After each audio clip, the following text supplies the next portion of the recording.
Hello बच्चों, welcome to ई विज्ञान। ई विज्ञान में आपका स्वागत है। और आज हम लोग पढ़ने वाले हैं डबल सर्कुलेशन और इसके बाद लिम्फेटिक सिस्टम और देखेंगे। इसके बाद आ जाएगा एक्सक्रीशन, जो कि आपका सॉलिड वेस्ट वाला हम लोग पहले ही पढ़ चुके थे। और अब किसका पढ़ने वाले हैं?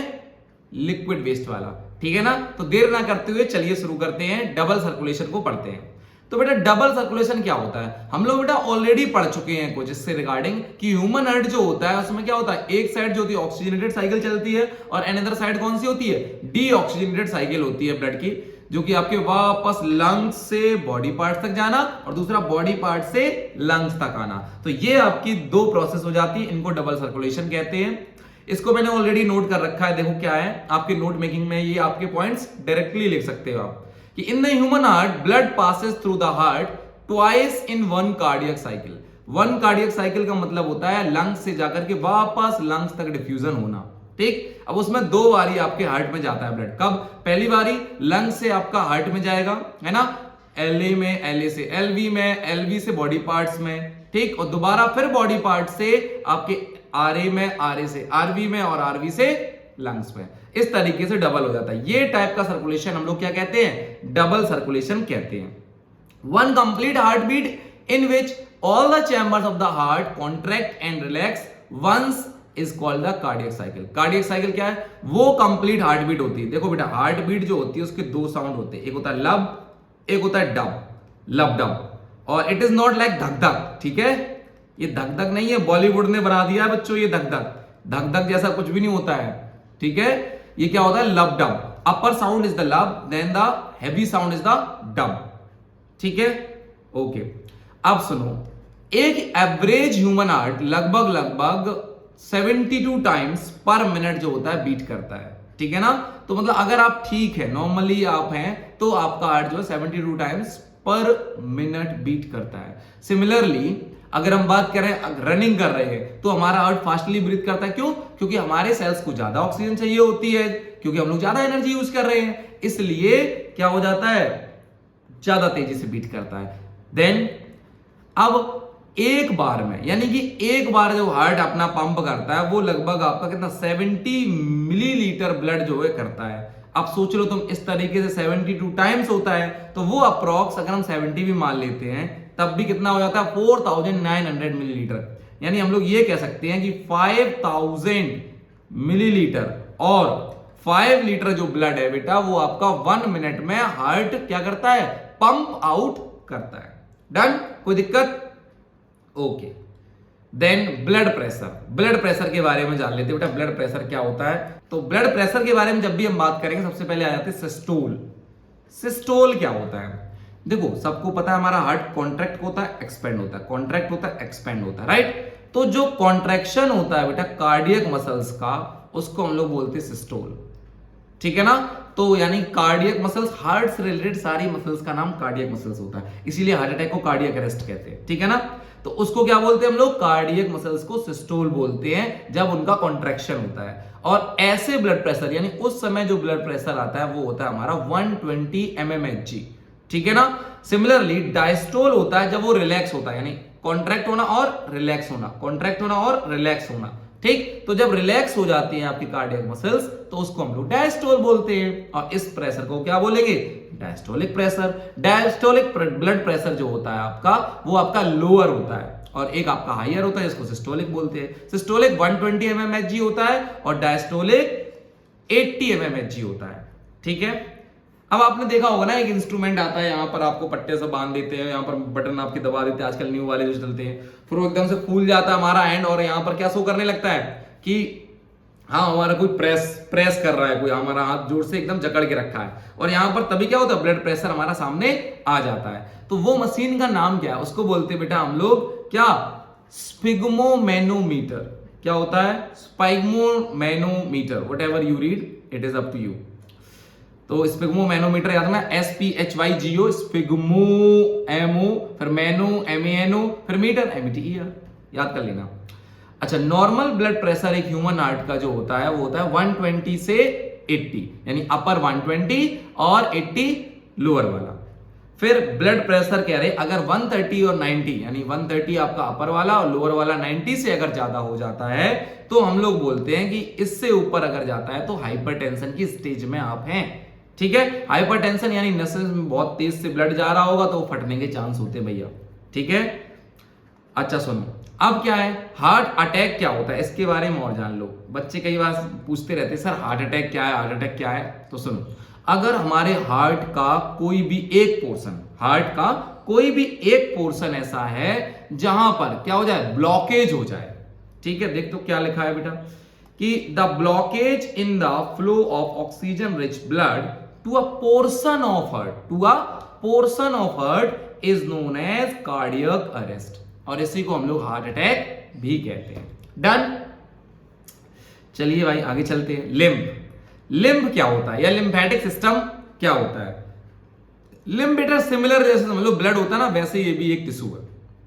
ठीक, सबसे पहले ये समझो, तो lymph is similar to the blood but RBCs are absent, इसमें आरबीसीज नहीं होते हैं। तो इसमें होता क्या है, आहा, डब्ल्यूबीसी याद है कौन होते हैं, बोलो बोलो बोलो, डब्ल्यूबीसी होते हैं soldiers.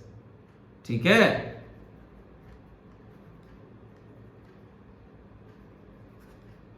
Soldiers of human body, यानी ये हमें प्रोटेक्ट करते हैं जर्म से या फिर बैक्टीरिया से जो हमारी बॉडी में एंटर होते हैं तब। ठीक, अच्छा लिम्फ में क्या क्या, हम लिम्फ के बारे में और क्या पढ़ना है। सबसे पहले लिम्फ नोड, ठीक, लिम्फ वेसल्स और लिम्फ कैपिलरीज। अब एक बात बताओ बेटा, जैसे ब्लड में पढ़े थे ना ब्लड कैपिलरीज, तो लिम्फ क्या है, लिम्फ में होता है बेटा लिम्फोसाइट्स। पहले इसको लिखते हैं लिम्फोसाइट्स। लिम्फोसाइट कंटेन करता है डब्ल्यूबीसी, यानी डब्ल्यूबीसी और लिम्फोसाइट जो होते हैं वो हम कह सकते हैं एक ही है। ठीक है, क्योंकि ये लिम्फोसाइट्स होते हैं, ठीक है, जिनको अपन डब्ल्यूबीसी बोलते हैं, व्हाइट ब्लड सेल्स बोलते हैं, उन्हीं में पाया जाता है ये लिम्फोसाइट। आप सुनो, लिम्फ कंटेन्स लिम्फोसाइट्स। लिम्फोसाइट्स हमें प्रिवेंट करता है बाहर के जो भी आपके एक्सटर्नल बॉडी आपके पैथोजेंस होते हैं उनसे।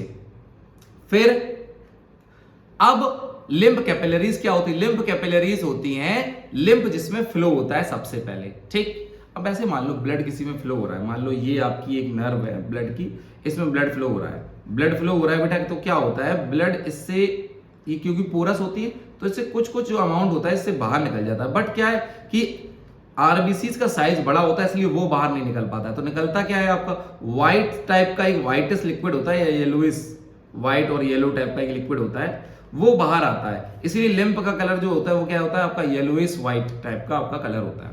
ठीक है, तो वो ब्लड कैपिलरीज में जाता है, और ब्लड कैपिलरीज जो होती है फर्दर कनेक्टेड होती है किससे, ऐसे ही कनेक्टेड होती है फर्दर जाके लिम्फ वेसल से, जैसे ब्लड वेसल्स होती है ऐसे इसमें लिम्फ वेसल्स। तो लिम्फ कैपिलरीज लिम्फ वेसल्स से। ओके, अब इसके बारे में थोड़ा जान लेते हैं। तो lymph is formed from the fluids which leaks from the blood capillaries. I have already told you कि ऐसे ना बाहर लीक होकर के इनसे आ जाता है वो fluid, goes to the intracellular spaces in the tissues, और वो बीच में बना रहता है, and this fluid is connected to through the lymph vessels and finally return to the blood capillaries. अब मान लो ये बाहर निकल के आया, मान लो ये आपकी लिम्फ कैपिलरी, इससे रस की कोई चीज बाहर आ रही है, तो यहाँ टिश्यूज जो होते हैं उसको आगे फर्दर पार कर देते हैं। ठीक, और वो एक ब्लड कैपिलरीज में मिलता है जाके, कहां पर, जब लिम्फ नोड जो होता है वो मिलता है जाकर के ब्लड कैपिलरी में। ठीक, तो lymph capillaries further lymph vessels, और लिम्फ वेसल्स मिलती है लिम्फ नोड से। जहां पर नोड क्या होता है, व्हाट इज लिम्फ नोड, मान लो ये एक लिम्फ वेसल आई, यहां पर एक और लिम्फ वेसल आ रही, तो जहां पर ये इंटर कनेक्ट होंगे ना, ये जोन होता है लिम्फ नोड। ठीक है ना, और लिम्फ नोड जो होते हैं ये फर्दर ऐसे जाके कनेक्टेड होते हैं किसी ना किसी ब्लड कैपिलरीज से, ठीक है ना, या ब्लड वेसल से। तो इस तरीके से आपको प्रोटेक्ट करके रखता है लिम्फ, पूरी बॉडी में घूमता रहता है। Lymph also plays an important role in the immune system, we already know this. और lymph is a yellowish fluid escape from the blood capillaries, हमने इसको डिस्कस कर लिया है। मुझे लगता है ना कि लिम्फ में सिर्फ इतना ही पढ़ना है हमको, क्या, लिम्फ किससे बना है, डब्ल्यूबीसी से, यानी बेसिक कंटेंट उसका डब्ल्यूबीसी है। डब्ल्यूबीसी इसका मतलब होता है लिम्फोसाइट्स। लिम्फोसाइट्स हमको प्रोटेक्ट करके रखते हैं, किससे प्रोटेक्ट करके रखते हैं, आउटसाइड पैथोजन से जो हमारी बॉडी में एंटर होते हैं। फॉर एग्जाम्पल मान लो, चलो एक एग्जाम्पल लेते हैं, मच्छर ने आपको काटा, ठीक, तो मच्छर ने जब आपको काटा होता है तो क्या है, आप एकदम अवेयर नहीं थे उसके लिए, ठीक है ना। तो मच्छर ने जब आपको काटा पहले, तो आपके जो WBCs थे वो उस समय एक्टिव नहीं थे, उन्होंने पता ठीक है काट लिया भाई, काट लिया। अगली बारी जब दोबारा वो आएगा ना, तो WBCs क्या होते हैं, वो लर्न करते हैं इन सब एक्टिविटीज से। तो जैसे ही वो वाला पैथोजन आएगा, यानी कि आपका मलेरिया वाला आएगा, अगर वो डिफरेंट हुआ, ठीक है, मॉडिफाइड हुआ, तो कोई बात नहीं, वो तो कर देगा अटैक। पर अगर वो सेम हुआ तो हमारी बॉडी जो होती है हमको बचा के रखती है, इम्यून सिस्टम जो होता है हमारा स्ट्रॉन्ग, उसको बचा के रखता है। चलो मान लो एग्जांपल देते हैं, मान लो मैं आपके घर पे आया, ठीक, मैंने डोरबेल प्रेस करी, आपने डोर खोला, और मैंने जैसे ही आपने डोर खोला, मैंने पट पट पट आपको 2-4 लगातार दिए खींची कनपटी पे, तो आप एकदम से ऑब्वियसली गिर जाओगे, है ना, और मैं भाग गया वहां से। आप क्यों? क्योंकि एक्टिव नहीं थे। बट अगर मैंने दोबारा कभी ऐसे किया और जैसे ही मेरा हाथ उठेगा उससे पहले आप लिए खड़े होगे, बैठ आ जाओ सर, बताते हैं हम आपको, है ना, तो आप भी हमें पीछे से मार के भाग जाओगे। तो ये होता है क्या, एक्टिवनेस ऑफ हमारे WBCs का। तो सिमिलरली WBCs होते हैं, जैसे मान लो चिकन पॉक्स एक बार हुआ, तो हमारी बॉडी को पता चल जाता है कि भैया ये वाला जो है आपका इस तरीके से पैथोजन अटैक करता है, और अब हमने लर्न कर लिया हमारे पैथोजन। दोबारा जब चिकन पॉक्स कभी होने की कोशिश करता है ना, तो वो पलट के ऐसा वार करते हैं कि आपको दोबारा नहीं होता है, ठीक है ना। अगर वो मॉडिफाइड होगा तो आपको अटैक हो जाएगा। अगेन फिर मैं बोल रहा हूं, अगर वो सेम रहता है ना, तो हमारी बॉडी जो होती है वो प्रोटेक्टेड रहती है, किसकी वजह से, WBCs के वजह से। ओके, तो ये था आपका लिम्फ के बारे में। अब हम लोग पढ़ेंगे बेटा एक्सक्रीटरी सिस्टम, जिसके लिए मैं एक और नया वीडियो बनाऊंगा, ठीक है। तो चलो लास्ट वीडियो होगा वो हमारे पूरी सीरीज का लाइव प्रोसेस वाले। आज के लिए इतना ही रखते हैं, तब तक के लिए जय हिंद। और इसको पढ़ो, जो क्वेश्चन हो आपको कमेंट बॉक्स में डालो, और मैं आपके आंसर पक्का कर देने की पूरी कोशिश करूंगा, ठीक है।